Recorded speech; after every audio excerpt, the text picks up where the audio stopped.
Hello. Replacement of the engine and transmission mounts on the 307 Peugeot. I'm trying to think what year model this car is. About 2004. So basically, obviously, like all that sort of setup, you take the airbox and the battery and the carrier out. Just one thing to note, on that battery carrier, there's this bolt, which goes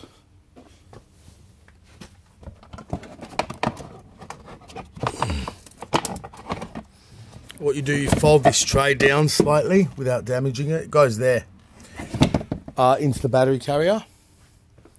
Also, another note to make: the sealing rubbers fall out of the looms, and check for any corrosion. Another note to make is that this transfers, this sleeve transfers with grease, okay, on this particular mount, and pretty straightforward. The engine side is obviously straightforward as well.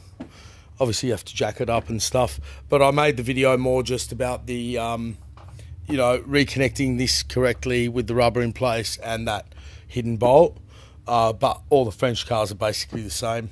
There's another mount here which actually presses onto a cast iron housing which carries that drive shaft, and that mount's actually alright. That shouldn't really ever go. But yeah, so that bolt goes on the carrier through here. Can't even see it. It goes into the body just there.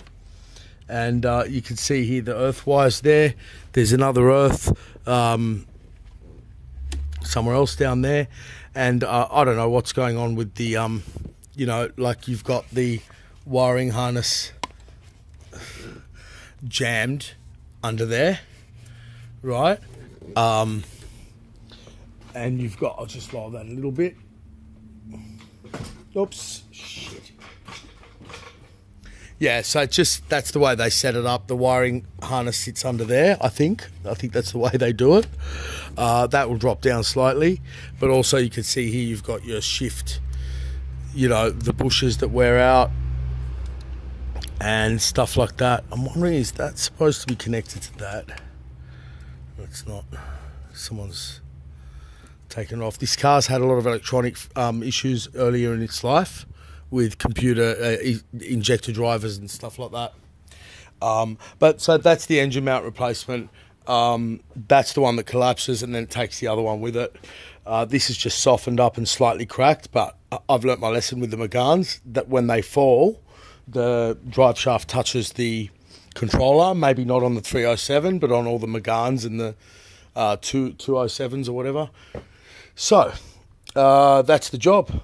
And you want to check for corrosion and stuff like that. It's all pretty straightforward.